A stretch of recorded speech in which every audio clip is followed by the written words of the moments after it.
Welcome to the Polygamer podcast, where gaming is for everyone. Join us as we expand the boundaries of the gaming community.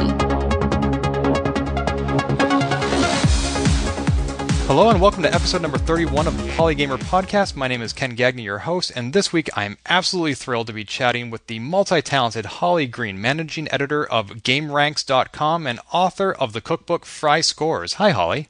Hi, Ken. It's great to be here. It's great to have you. Thank you so much for giving me your time. As I mentioned, you have a variety of accomplishments and publications under your belt, and I'm hoping we can chat about as many of them as possible in the coming hour. Let's start with, of course, your journalistic background. You are the managing editor of Gameranx? Yeah, I've been there for a couple of years now. And for those not in the publishing industry, what is the role of a managing editor as opposed to, say, an editor-in-chief? You know, it probably varies from publication to publication. I would say, my role kind of as second in command at Gameranx includes not only, general editing. I edit everybody's work, daily spot checking of different articles and editing our features and that sort of thing.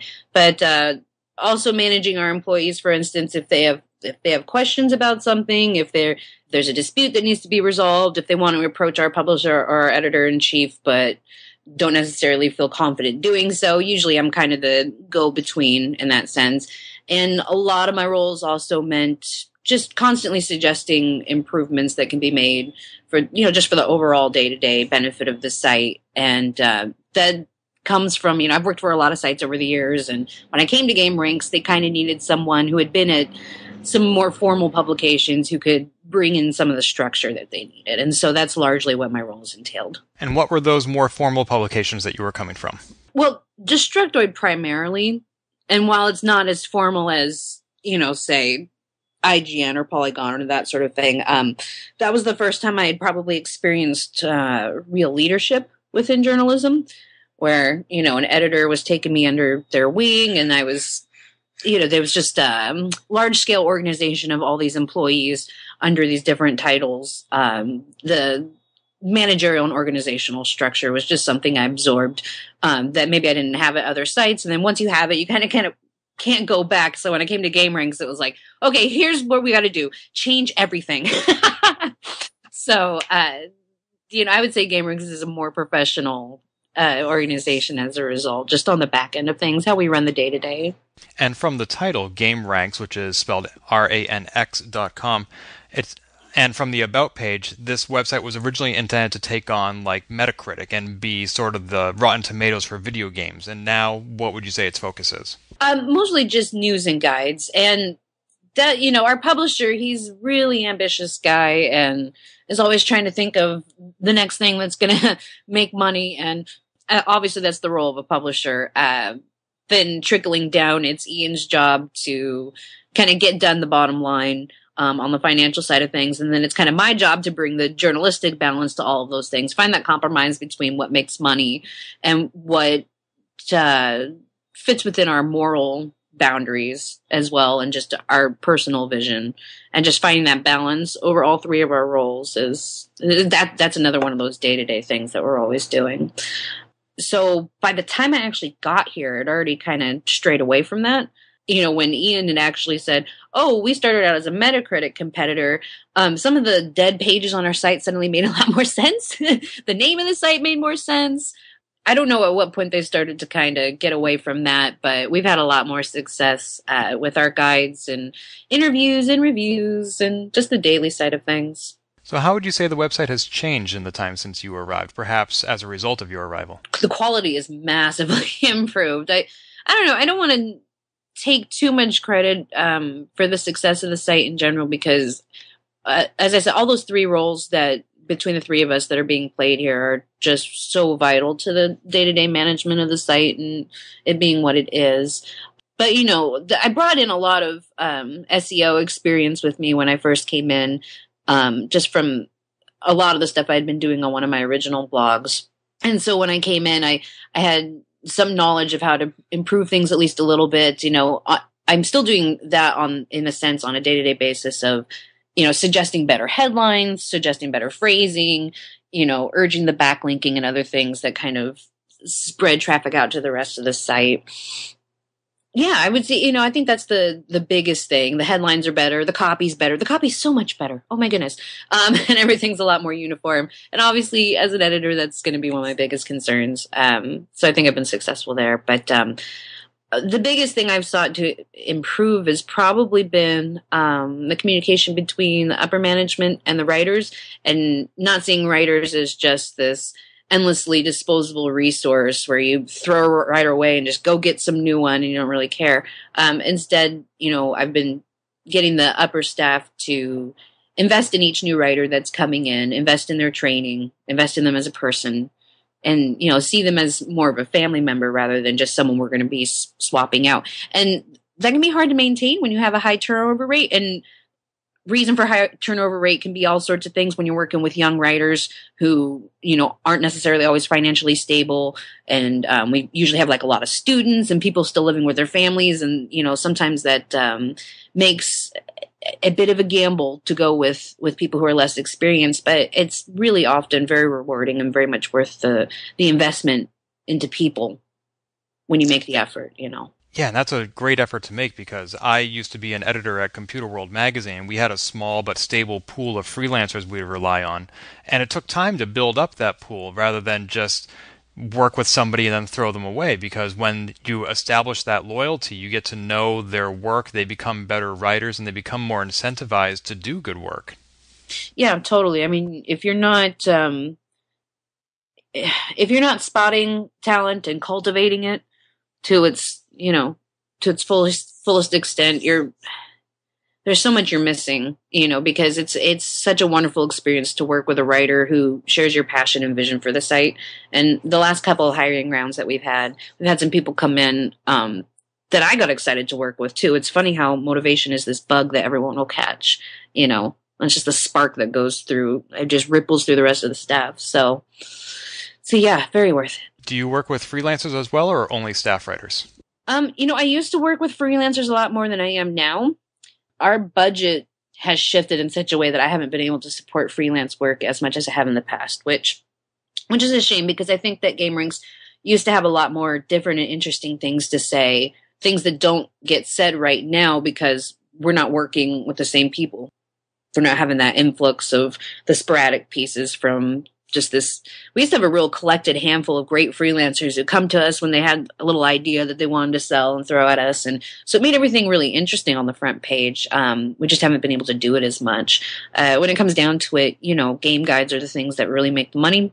And it gives us a chance to be able to report the news every day, to do the interviews and the reviews that we love, and occasionally get to say something important if we can find the time between news posts. So yeah, it can be difficult in such a high-paced industry to take the time for a slower, more thoughtful, and more in-depth piece of journalism, but it's really worth it to not just let the day-to-day bury you. These big features, which is what I love about print magazines still, are really important. Yeah, that part is hard. I mean, I'm taking on more of a workload lately to contribute to the daily posts instead of only doing the editing and managing the employees and that sort of thing.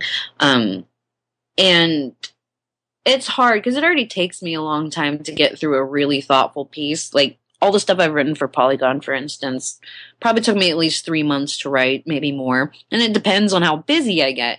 And like I'm on my to-do list for the past 2 weeks, like every day I've written down, I need to work on this piece that I'm writing.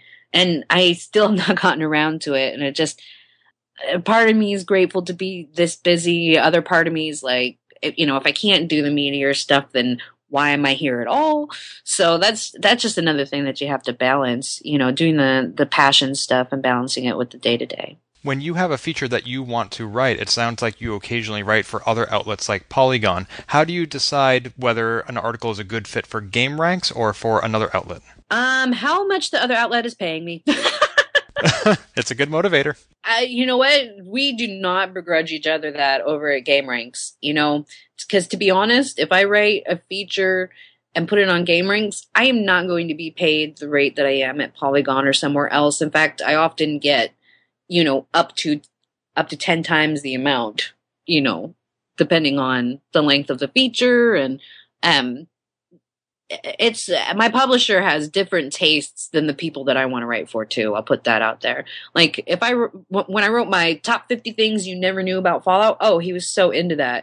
But if I presented to him any of my Polygon articles, I wouldn't have gotten, nearly the approval. And to be honest, when you write something really important, you want it to go out to the widest audience. You want the most people to read it, and that's not a bad thing at all. And for different publications like Polygon, that's really there. That reach is there. And so for my more thoughtful things, yeah, that is where I want them to go. Places like that, or Unwinnable. I write for Unwinnable sometimes, for instance. I don't think it's bad for a writer to spend as much time on a piece as in such an equivalent to what they're getting paid. So so if I'm going to get paid $30 for a feature, I'm going to do $30 worth of work. I'm just being honest. Writers, you need to not feel bad or be self-conscious about knowing your value and not overextending yourself, because there are going to be a lot of people who are so willing to take advantage of you in this industry and get as much free labor out of you as they can. So just don't let them. Just don't let them do it. Is there ever a circumstance under which a writer should write for free, such as to build up a portfolio? It depends on who you're doing it for. Are you doing it for yourself, or are you letting someone exploit you? And I think it would also depend on, the publication that it is. The thing is are they monetized? Are they pulling in a profit? And are you giving them free money by giving them the free labor? I think there's a big difference between doing that versus doing stuff for a friend's blog. It's this labor of love that you guys do so that you can do industry things. And it's two completely different contexts. And just, pay attention to the power structure. And if any paychecks are being given out at a particular publication, you should probably have a chance to get in on that. So don't work for free.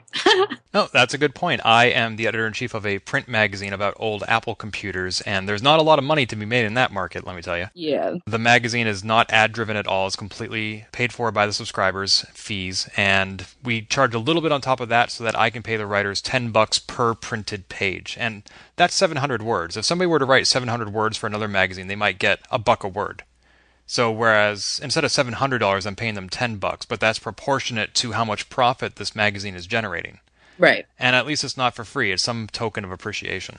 Right, exactly. An effort has been made, and I think that's really important. On the Gameranx website, you have a very clear outline of the policies and what standards you hold your writers to. That's something that I struggled with just recently on an episode of the Dialogue Wheel podcast. I was talking about how I back indie games on Kickstarter, and then I shoot YouTube videos about them, which feels to me a little bit like a conflict of interest, but at least I'm only beholden to myself, not to an editorial board, and I'm always honest about it. The Gameranx policy says that disclosure of Kickstarter and Patreon support is encouraged but not required. Can you talk to me a little bit about that? Yeah, which you and I had a little bit of a conversation about this before, because I felt like, maybe I need to go back and make it a little bit more clear on our ethics policy page. Part of the encouraged but not required goes back to another policy that I've already established at the site, which is asking our writers to refrain from donating money in any amount that exceeds the minimum necessary to obtain the crowdfunded game in question.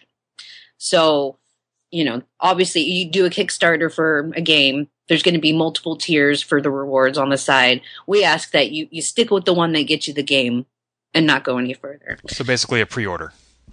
More or less. Yeah. We also have a $50 limit on what can be accepted as swag and what has to be either returned or reviewed. And so that kind of plays a little bit into it too. We are paying attention to monetary amounts, because once it gets excessive or you've made an extra effort, when I say the disclosure is encouraged but not required, that also goes back to disclosure in the article itself. So I feel like if you've put down enough money to obtain a copy of the game, I don't think that necessarily requires disclosure at the bottom of an article. However, it does require disclosure to me, the managing editor. I require that all the writers make that clear. And Ian is held to that standard, even though he's my editor-in-chief. He's technically my boss, but he's held to that standard. I believe at least once he's gone far above the reward tier that was needed to obtain a game. And so I required him to disclose publicly that he had donated to that Kickstarter. And he was more than willing to do that on social media. And so that was, that's still a hard one. And I, if someone were to come to me and maybe criticize that a little bit, I can see myself responding to that. But, that's what we feel is appropriate. Now, did Ian have to disclose that because he was also planning on reviewing this game, or could he have just removed himself from that situation by not reporting on that particular title? I think removing yourself from the possibility of reporting on a title that you've obviously, I won't say invest because Kickstarter is not an investment, but you give that amount of money, at that point, I think removing yourself from the coverage of that game is an adequate solution. We haven't come up against that problem yet. Ian did get a reminder like, hey, that's far and above what you needed to do. I think he'd spent $100. Was like, nah, but he hasn't talked about that game on the site. And so that's, the boundary was maintained there. When I'm finding out about having ethical standards and paying attention to it, there's stuff that comes up on an almost daily basis, and judging everything comes down to a case-by-case basis, and sometimes it feels like some of the rules aren't a one-size-fits-all, but we are genuinely trying to do the right thing in every single situation. Of course, but as you said, it requires constant appraisal and reflection. Constant. I mean, every single situation, so... What about Steam codes? Like if a developer says, we'd like you to review our game, here's a code to download it. Do you say, no thank you, we'll go buy it? Oh, no. We we have a disclosure at the end of our reviews for that make it really clear how the copy of the game was obtained. We do allow reviews of games that people have purchased, but again, that's part of the disclosure process at the end of the article. I think it would be really hard for anyone who writes for us, probably any writer, period, anyone reviewing games regularly and trying to make a living off of it, if they were having to purchase each and every one of them. Not only would that be extremely difficult, but a site would gain absolutely no revenue from it because only, release day reviews are the ones that make, or pre-release reviews are the ones that make any money. So at that point, it almost becomes not worth doing unless you're doing it for the sake of criticism itself, which is a good reason to do things, and we still do that all the time. I just have less of an issue if if we accept a game for free, that means it's going to be reviewed. And it means you're going to go hard on it if you need to go hard, and that's that. In fact, doesn't the FTC require disclosure of? They do require disclosure. Yep. So there you go. There you go. Yep. So you're not only the managing editor for Gameranx, but you are an accomplished writer and photographer and chef, because you recently published in the past year Fry Scores, a cookbook of foods and recipes derived from video games. Well, chef feels a little lofty. If you're publishing a cookbook and you're not a chef, well, you got to re-examine your titles. Well, I will put it out there that getting to the title of chef in the restaurant hierarchy is a time investment and a mastery of cooking that I don't know if that is necessary for writing a cookbook. Certainly, I envy it. I do have a solid background in food service in the restaurant industry, so that definitely played into the development of the book. So luckily, there's that background there. But having back problems, I probably could never become an actual chef. It kills me. Oh, I'm sorry to hear that. Yeah.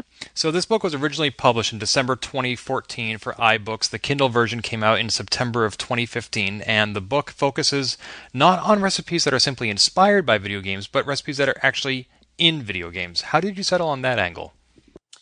So the book was inspired by an article I'd written on video games that make me really super hungry. It was a listicle, just meant for comedic value. And that article, in turn, was mostly inspired by this Sims 3 marathon I was having. Like, every time I play the game, I would just get so hungry. The key lime pie, in particular, would always do it. In the comment section of the article, some folks spoke up, and they were kind of talking about some of the dishes from video games they had made before. And one person brought up their recreation of Cook Cook's Fiend Stew from Fallout New Vegas. And so at that point, we kind of threw ideas back and forth. And, the idea to put them together into a community cookbook kind of came up. And so initially, that's what it was conceptualized as. But, some months later, I started working at Gameranx instead. And so since I didn't really feel I was part of that community anymore, and none of the recipes had been written or compiled or even started, I just, decided to go it alone. I knew immediately that I didn't want to do foods that were inspired by video games, like Mario Mushroom Cupcakes or something like that. I knew I wanted foods that were actually in video games, and I knew that was going to require a lot of creativity, because I didn't want to do something where it was like the recipe was already laid out, and I was just ripping off of something. The vast majority of the dishes that are in the book are ones where I kind of had some vague notion of what the ingredients were, and then I just had to kind of go from there. In some cases, I really only had a little bit to go on, and so it required a lot of creativity, rewarding creativity. But I mean, there was so much that went into it.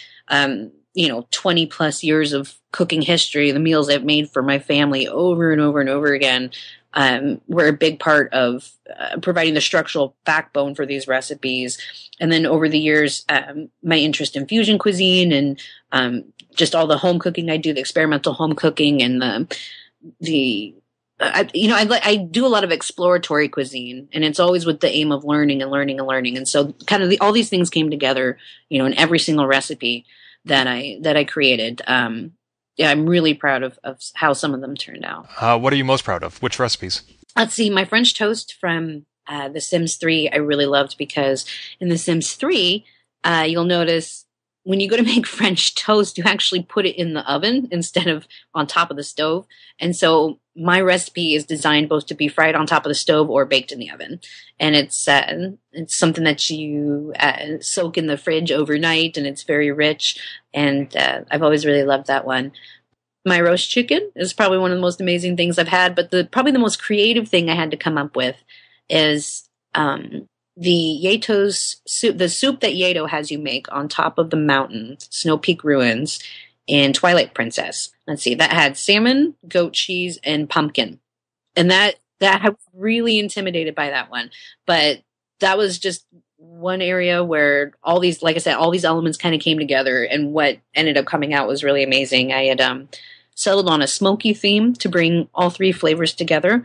Got a bourbon-infused smoked goat cheese, broiled the salmon, get a really nice caramelized edge on it, and all those things came together in just this really amazing way. Had a pumpkin cream kind of base that blended the cheese in really well, and I actually really liked that soup. And it sounds so bizarre, and I am not a goat cheese fan, but it ended up just perfect. Now, I would not expect something from The Legend of Zelda, where who knows what ingredients they have in the land of Hyrule. What other fantasy recipes do you have? Anything from Skyrim? I do have Skyrim recipes. See, the great thing about that Twilight Princess one was that, and I've done this with a couple of the different recipes, is that, looking at the in-game renders can kind of give you an idea of what direction to go. So I kind of already knew, I can use regular pumpkin, and I knew I could use salmon because the fish didn't go by that name in the game, but it was clearly supposed to be salmon.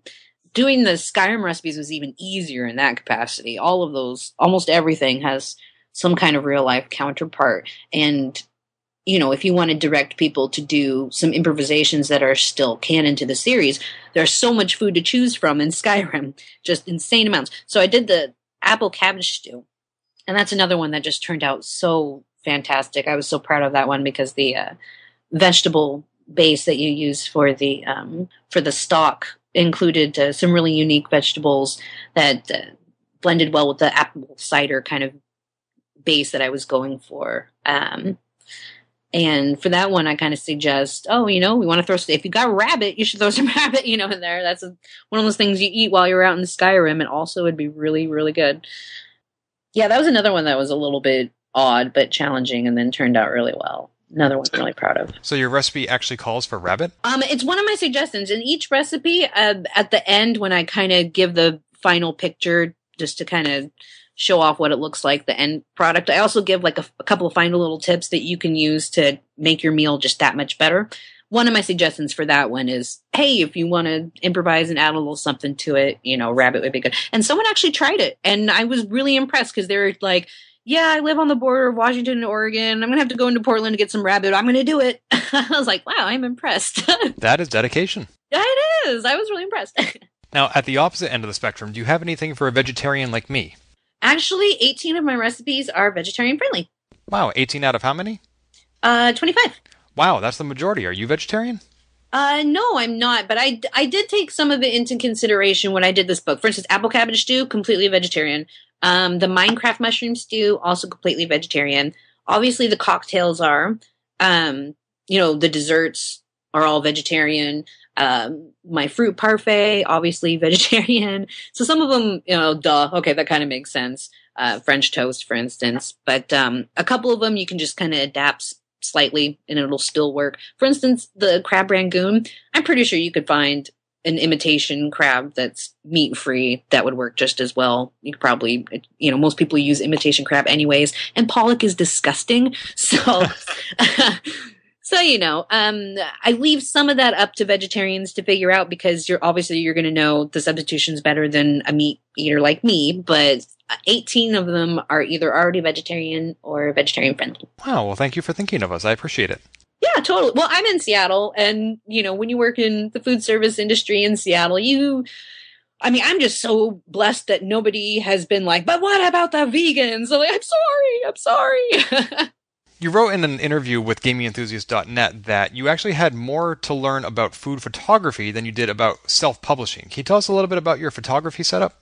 Yes, I can. Now, that quote was directly in reference to how easy self-publishing has been in the ebooks era. And so, there was so much more to go into in terms of preparation than that aspect, even as daunting as that felt at times. I think a lot of people going into writing a cookbook wouldn't also assume that they needed to take on the photography and all those things. But that, for me, was going to be part of the fun. It was one of those things where when it comes to a lot of artistic things and hands-on things, I have a really good way about me of just being able to figure things out. And a lot of that time goes on gut instinct. And so I started shooting almost every single day and critiquing my own work almost every single day. And it got better almost every single day. Now, I've never been able to afford a professional setup at all, because I don't have the space. Has been pretty much a thing. Now that I just bought a condo, so it's a little different now, but I didn't have that during the development of the cookbook. So I had very little space to work with. But what space I did have, I could go outside and use the natural lighting and then use various solo elements and bring them together to give the appearance of being in a different environment or a different room. And so I was using tables and beams of wood and window paneling and that sort of thing to kind of fake being in, an outdoor picnic environment or, whatever. And you got to work with what you have, and that's one thing I'm really proud of. That things turned out so well when so much of it was such an improvisation. But if you have really good lighting, and you remove all your background elements and distractions, and that makes for good photography. So what kind of a camera are you using, or what kind of lighting are you using? So I'm using the Canon Rebel XSI, and I use natural midday lighting. Seattle is bright and overcast, and that is one of the best conditions to shoot in. So I also use, you're going to laugh, I use this enormous dolly, just a slab of wood with wheels. And I use that as the basis for a lot of my shoots, because then what I can do is move it anywhere I need to get the lighting that I need. That just makes everything so much easier when you literally got a moving shoot on a plank of wood. I was like, oh, the lighting really sucks here. Move it 6 inches left or right or whatever. It's a wonderful thing. Oh, easy fix. Yeah, it is. It worked really well. Do you also use a tripod?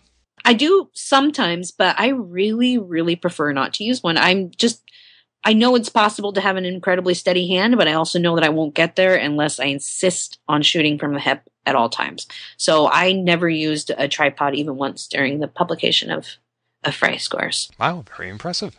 Yeah. I need to be able to have the speed to just take as many photos as I need and just move around constantly. I need the opportunity to not have to worry about breaking down and setting up over and over and over again. I just like to plug in my headphones and kind of black out the rest of the world and get into my zone. And the best way to do that is to cut down on all those little things that are going to distract me or take up more time. So that's a little bit of also why I shoot from the hip. somewhere on some backup drive, do you have all the hundreds of photos you took and didn't use? I have all of them. Yeah. The only ones I don't have, one of my SD cards got corrupted, and those are the only ones that I don't have.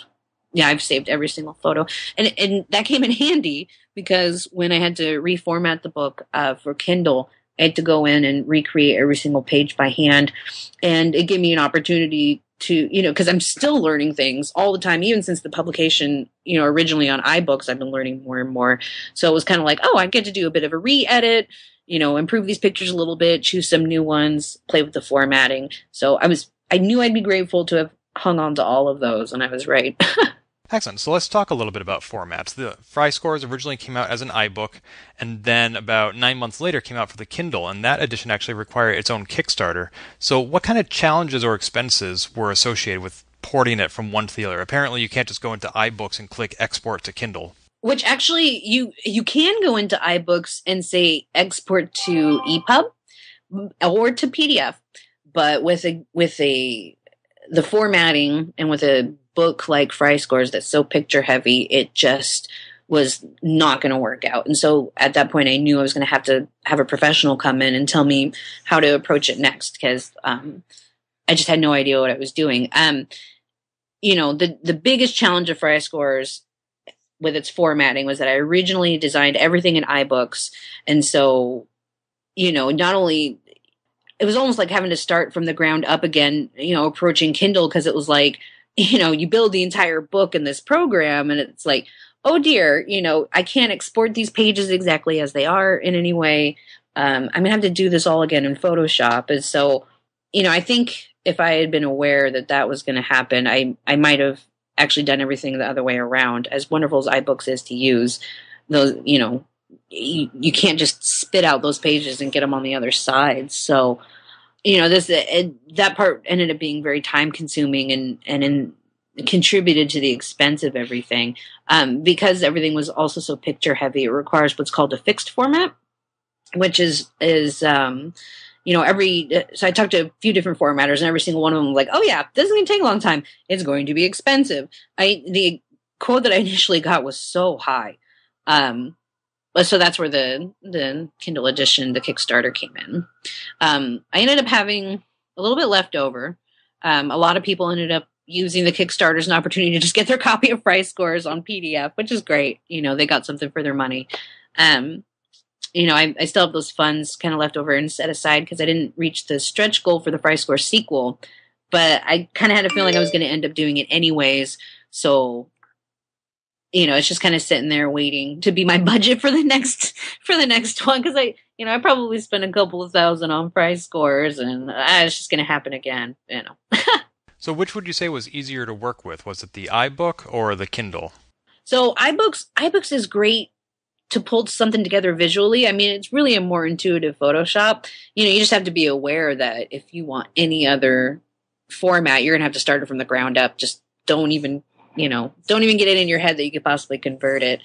And then when it came to putting it together, the Kindle thing, I mean, at that point, being so out of my element, I just handed it all over to the formatter and was like, go for it. I was really lucky to already have so much Photoshop experience, because it was like, all right, I think I can blunder my way around in this program to figure out how to recreate these visual elements. I got lucky in that capacity. It actually wasn't that bad. And taking that on myself reduced some of the costs, but in the end, the stuff that they had to go through with not only getting the photos in there, but then creating some of the enlarged text and the structure, and those were the additional elements that coming in, and that's what was costing me as well. So with everything that you've learned from publishing 2 editions of Fry Scores, how would you do it next time? So I'm going to do the Fry Scores sequel. A great thing about Fry Scores, at first, obviously I didn't know what I was doing, and the lack of organization meant I ended up wasting a lot of time because I just didn't know where I was going yet. I have more of a process down now. So going in, I can see how it'll be a lot more efficient in that I have an order of operations to follow now, whereas I didn't before. So that internal order of operations, falling back on that is something I'm also using for the Drunken Moogle official cocktail book that I'm writing with the the author of the site. It's just there's a procedure there that just makes things so much easier now, and that's just taking that in with me to the next book. I think just not just speed things along, but just help with my confidence as well. Just I know what I'm doing this time around.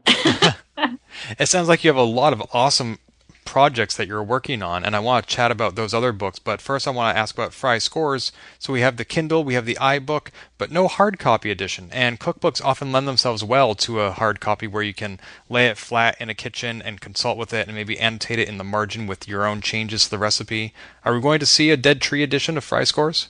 Initially when I went to when I had the idea for the book, there was a publisher who expressed a little bit of interest, and they never followed through on that. And at that point, I kind of started snooping around online to see what I could do in the ebooks format so I could do it myself. I thought if I could get it out there that, a publisher would show up and that someone would take interest. So the Belgian games merchandiser Level Up were the ones to kind of step up about that. And so, we're working on the European print edition, and I have someone in mind for the American edition, and that's something that I'm going to be doing hand in hand with the Drunken Moogle cocktail book. I can't disclose who we might be working with, but that is something that I've always wanted to do. It was just like, if I do the ebooks first, then I can get the interest. It's like, if you build it, they will come kind of a thing. That's definitely a byproduct of the internet era, where you do the labor of love and you put it out there first, and you hope that people will follow through accordingly. And how's the reception to the ebook editions been so far? Obviously, the iBook did well enough that you considered porting it to Kindle, and the Kindle, at the time that you and I are speaking, only came out about 2-3 weeks ago. Have these been well received? They have been well received. Obviously, there's not as much fanfare, for the Kindle edition, because there was so much for it, when I released on iBooks. But that's okay. The big thing about the Kindle edition is everyone's, Kindle's where the big money's going to be. I haven't actually even checked my sales figures because I'm honestly a little scared. But everyone in the community has been really enthusiastic about the project. Swery65 actually was really thrilled when I told him that the Sinner Sandwich from Deadly Premonition was in the book. And he gave me the biggest hug, and we took a selfie together and went and had some drinks at the bar, and it was just awesome. He was really enthused. So it's really great to see that some of the people kind of, sort of, in a way attached are really enthusiastic about it. Almost universally, the response is, "Oh, that's so cool. I mean, I don't cook, but hey, that's cool." I teach an undergraduate and graduate course at the local college in online publishing, and that includes a brief overview of ebooks. Every guest speaker I've had come in who has some familiarity with the industry says that 70 to 90% of their sales come from the Kindle edition, to the point that if they have limited resources, that's the only version they do. I can certainly see why you went with iBooks first, due to the visual nature of this book, and I've played with iBooks Author. It's gorgeous. But I would hope that now that you're on Kindle, you're going to see some significant sales. That's my hope, too. I really don't know what to expect. I don't want to, it's one of those things like you hope people are going to respond, and of course you want to hit, but I'm just too internally cautious of a person. I mean, the fact that I found iBooks is the only reason why Fry Scores exists. I mean, if I'd been aware of what was going to happen with each option, and, if I'd been given all the information, maybe I would have gone down a different path. But if I haven't found iBooks and saw how easy it was to use, I probably would have never been like, yeah, I can do this. So I'm always going to be grateful that I found it, even if it was a gigantic pain in the ass. The thing is, what's crazy is I probably will design the sequel in iBooks again, just because they made it so easy to play around with things and then figure out the look I was going for. And at the end of the day, I'm going to be able to recreate all of those elements in Photoshop again. I've done it once, I can do it again. So, I might end up just doing that all over again. Just funny. So even though the Kickstarter raised $3,200, coming $1,800 short of the $5,000 stretch goal for a sequel, it sounds like you will be doing a sequel. Yeah, it would have been nice to have it fully funded ahead of time. That would have just given me so much freedom to just tackle it and get it all done at once, instead of just being able to do I'm looking at maybe a shooting schedule about one recipe per week max. I'd like for it to go faster than that, but that is what it is. I just love cooking too much, and the projects that I came up with for the sequel are just too good. So it's like, nah, you got to do this though.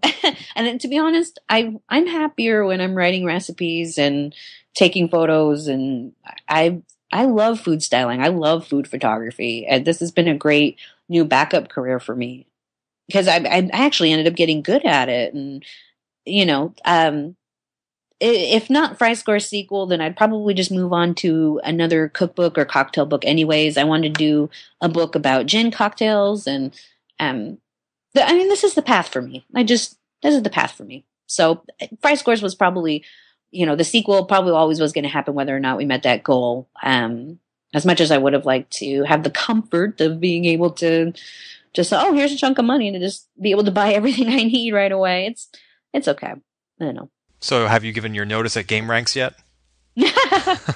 No, and that's the terrible thing too. It's like I've had these internal discussions with myself, like, oh, you're getting too busy for Gameranx, and then the opportunity steps up to take on more responsibility and try to facilitate even more growth at the site, and then it's like, oh, but no, it's just getting good. It's just getting good. You got to stick it out. So it's like I'm finding out I don't have nearly enough time for all of these projects. That was something I was even dealing with today, where it's just like, sometimes I get so excited about all these wonderful ideas I have, and I throw myself at all of them all at once. And I'm not the type of person to give up just because everything's driving me crazy. I see everything through to the end.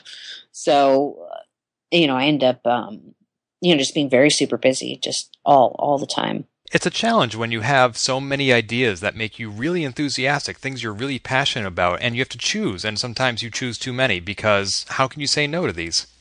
I know, and I'm the worst about that. In my mind, it's like, I work from home. I have all the time in the world to do everything, and I'm hitting this wall like, maybe you don't. And I'm like, shut up, brain. I will not accept that. Work harder. My lists are like 20 entries long every day, but I don't know. It's a Sisyphean task, and we do it anyway. Yep. If you shoot for the stars, you'll at least reach the moon, right? So that's how I approach it. Like, throw 20 things at the wall, and at least 10 of them will stick. Yeah, no. Perfect. Yeah. So there's one other topic I want to talk to you about in the remaining time of our 1 hour interview.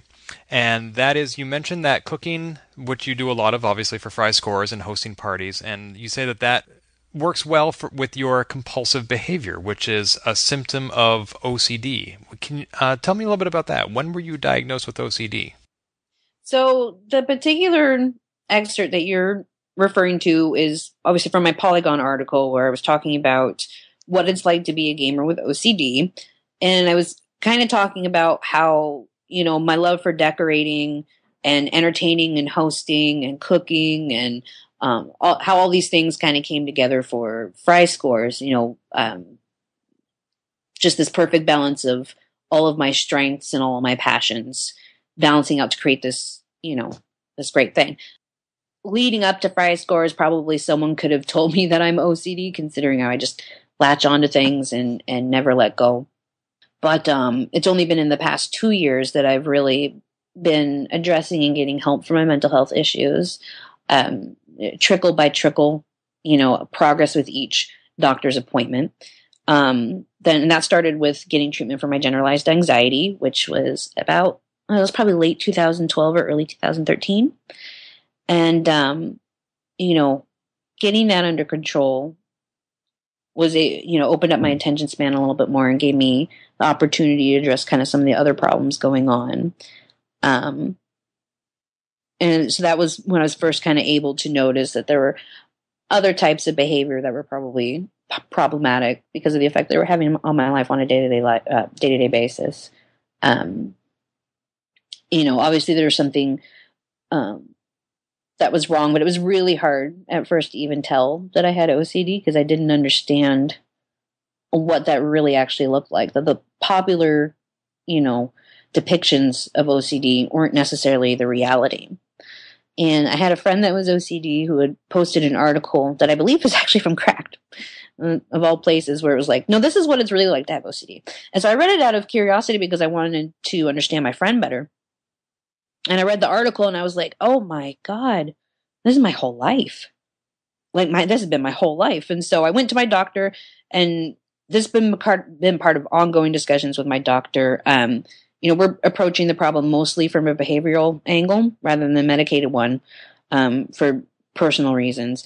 I'm still on medication for my anxiety, which helps some of the OCD symptoms. And then the other ones, I try to manage from that cognitive behavioral therapy kind of approach instead. So trying a combination of both things to make it a little bit more manageable. So OCD manifests itself in a lot of different ways, and some may be more familiar than others. For example, I have a friend who is constantly plucking at her hair, or I'm right now reading the graphic novel Fun Home by Alison Bechdel, where she describes growing up avoiding odd numbers and multiples of 13, or before she crossed the threshold from one room into the other, before she went through the door, she would do this incantation, or at the end of the night she had to undress in the right order, or else she had to start all over and do it again. Mm-hmm. How do you experience OCD, if I may ask? Gosh, all those things sounded really familiar to me. I mean, that's something I talked about a little bit in my article, that I had a lot of little quirks like that I didn't understand. Not everyone did, And so the preoccupation with numbers, from what I saw on TV and things, I thought it was supposed to go one way. Not, internally, I didn't realize the games I was constantly playing or the comfort and familiarity that I felt with certain numbers and not others. And, I just didn't even realize that was a peculiarity that went far deeper than just me trying to play games. I mean, the sense of comfort, if I went into my kitchen right now, see this plays into food photography and presentation and styling and my cooking and all of these things. So if I went into my kitchen right now and one of my sets of forks was incomplete and there were only 3 instead of 4, that would be so upsetting to me that I'd probably go on Amazon right now and order a new one. And I would feel a sense of relief at getting all 4 back again. And not just in this minor way, but more I've broken things before that belonged to a set and dropped everything, no matter what I was in the middle of. And that was just one of those little things where it's just okay, well, maybe that's not just this funny little thing that you do. And I think those things, while they bring me, these minor amounts of comfort and sometimes are a little bit annoying, it probably doesn't really even pale in comparison to the torture that I put myself through when it comes to obsessing over my relationships, obsessing over social things, letting, the anxiety will hit me and the self-doubt, and it just creates this really toxic, poisonous avalanche of thoughts that take me to a dark place. And, when you add the compulsive side of things, that can create really destructive streaks of behavior. I would say, yeah, I have a lot of little obsessions that maybe in the end don't really hurt anything. But when it comes to the social stuff, I think that's the part where I'm having to do the most work with behavioral therapy. So that's what my OCD is like. Wow. I'm really glad that you identified the anxiety. This may be a terrible metaphor, but it almost reminds me of defeating the first robot master in Mega Man, where you just get that first weapon and then everything else falls because it sets off this chain reaction. Being able to address your anxiety allowed you to address your OCD, which allows you to be happier in so many other ways. Right. And it's, that's where, I recognize that, the O part of OCD, the obsessive part of OCD, when, getting into these cyclical trains of thought that would, end up torturing me. That's when I realized, this is affecting my quality of life. So obviously this needs to be addressed. And part of that is looking at every single little scenario that's causing the anxiety, it's causing the self-doubt, and, thinking them through to their rational conclusion and thinking about every possible end result and assuring myself that it's going to be okay. And that's really, really hard, but that's, that's my bigger struggle with OCD. You wrote in your Polygon article about how your OCD can motivate you to play video games in a certain way, which other people might do as well, but for very different reasons. Can you talk a little bit about that? Yeah, we were talking about, kind of what's the difference between being a completionist and having OCD. And on my Polygon article, I've been talking about how, the push for appeasement of completionists is something that kind of is at odds with the realities of people who are neuroatypical. I'm not an authority on this topic. I recognize OCD is going to be different for every person that has it. Only a personal individual can possibly determine, if their completionism is more of an issue of obsession rather than just a fun hobby. And I think if it's getting to the point where it's something that you're doing, even if it feels like torture, even if you hate it, but you feel like you have to, whether you're a completionist or you might possibly have OCD, or you do have OCD, that's something to stop and be like, the design of this game is making me feel compelled to push through, even when I really don't want to be here anymore. So, for some, I think it becomes very easy. Just, okay, I'm just not going to do it because I just don't have the interest. But for someone like me, it's like, no, I have to. And so I've noticed even in like the past year, I've been on this little quest to complete a lot of my games to 100%. And a lot of times I don't really even necessarily have the interest in the game anymore, but I need to see that 100%. And I need to see that I have all the achievements. And, when it's not fun, but you're still doing it, that's at least a moment to take a pause, at the very least. It would seem to me that video games in the past decade have evolved in a way to make it particularly unfun for you, especially as you mentioned with achievements and gamer score. There's so much to artificially inflate the longevity of a game that could take you 4 to 6 hours suddenly takes you 20 to 30. Right, and I get some of it. I mean, that originally the intent behind that was to give you something more to do in this virtual world where you weren't ready to leave yet. And I don't think that's always been a bad thing for them to do that. The problem came in where it was just like, here's a thing to do just to do it. Here's an arbitrary list of things to fetch just to do it. Get the 100 out of the 100 things, whatever they are. There's going to be something like that, And it started out as a fun thing, and now it's a game padding thing. And I appreciate those who do it because they want, people to feel like they've gotten the entire value out of their $60 game. But the problem does arise when it, becomes busy work. And most folks, if they don't want to participate in the busy work, they're just not going to do it. Folks like me, I'm like, no, but I have to, though. You don't understand. Like, I'm going to end up doing this even if my back hurts and I'm freaking miserable the entire time. That's how I ended up feeling with Far Cry 4. That one had that impact on me quite a bit. And, I don't like knowing in the back of my head there's still things nagging me like, oh, gosh, I got to get back to Saints Row 4 and finish all that up. I was just like, wow. Like, how many games am I holding on to? How long am I going to hold on to them? It's this self-imposed pressure that some people can opt out of and some people can't. And I think that's the big difference. We can encourage game developers to include joystick mapping for those who are differently abled, or to include different color schemes for those who might be colorblind. How can game developers take OCD into consideration when designing and developing their products? It's a little hard to answer that question in that it requires a lot of self-reflection, a lot of looking at the games that trigger that behavior for me and which ones don't. I have been able to pick up on a couple of things. For instance, I noticed that Dying Light, even though there are aspects of completionism within the game, it doesn't have the same effect on me as Far Cry 4 did. I think that's largely because some of the numbers aspect is absent. I am far from the only person with OCD to have an obsession over the numbers and the sense of completion. I think that sense of completion comes from OCD people have a really hard time with uncertainty. We like things that feel final. We like finality. That's why we like sets, because they feel complete.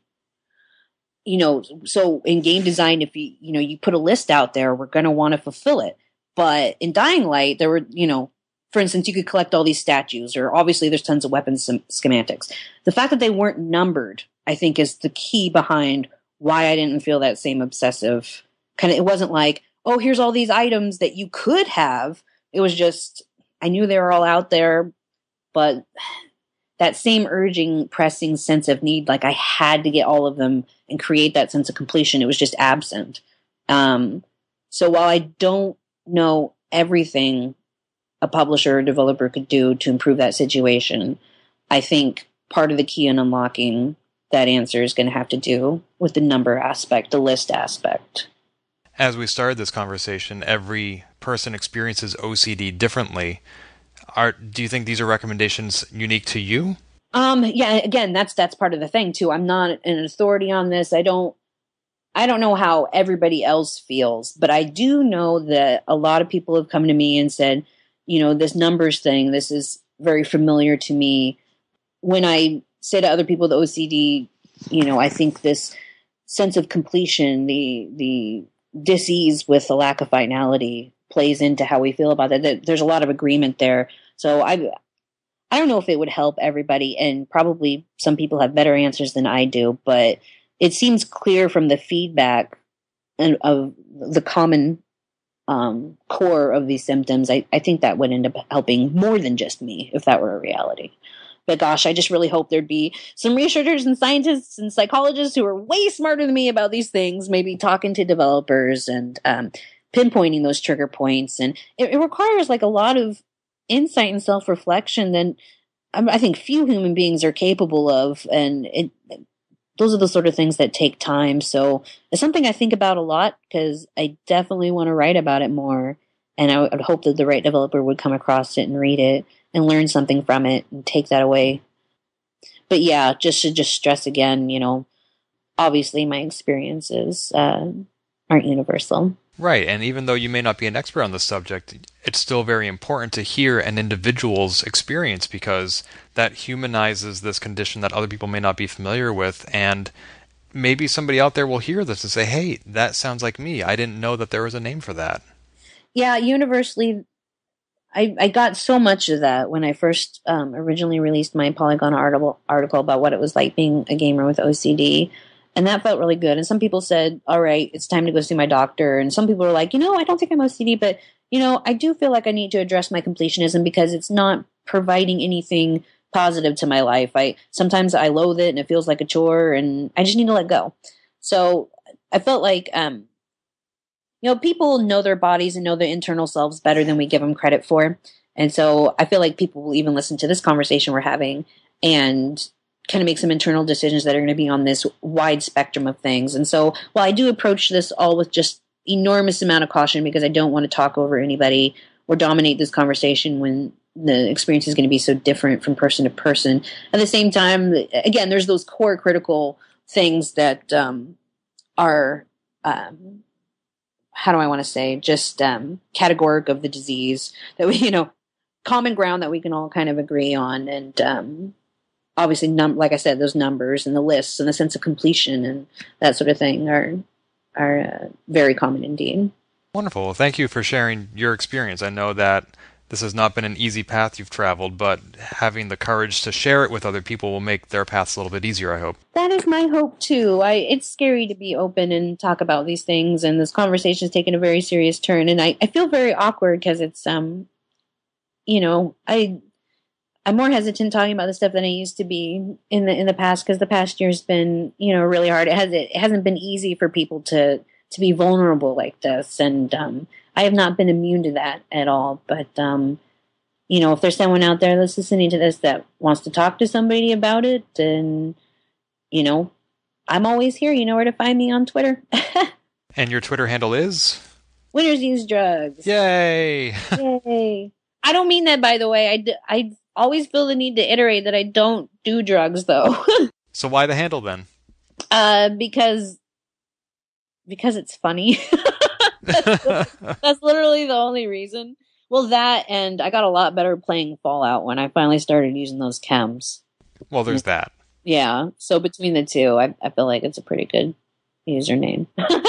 Well, good. I'm glad we're not ending on a high note because I'm glad we're not ending on a dark note because this conversation has been wonderful. I love learning more about online gaming journalism, and I can't wait to check out your cookbook. I'm sorry I haven't bought it yet, but it's certainly on my list now. Yay, I'll have at least one sale on Kindle. Well, I'm always hesitant to buy a cookbook unless it is specifically vegetarian, because the odds are I'll be able to use only the minority of the recipes. But now you come and tell me I can use 18 out of 25, I'm sold. I know, thank you. When I started doing the marketing for the book, because I've been doing all the marketing myself, I was like, yep, I should be upfront about those vegetarian recipes. And oh gosh, it's really good to hear the feedback that, that it's appreciated, that I paid attention to that. So, if you need any specific pointers on how to adapt a recipe, I can totally collaborate with you. You just have to drop me an email. Or tweet at you. Yeah, that's the thing, is with the price of every book comes free cooking support through social media from Holly Green for the rest of your life. Wow, you might want to reconsider what you're getting yourself into. I know, right? Awesome. Well, thank you so much, Holly. I've really enjoyed chatting with you. Oh, it's been so great to be here. Thank you for having me on. This has been Polygamer, a Gamebits production. Find more episodes, read our blog, or send feedback at polygamer.net.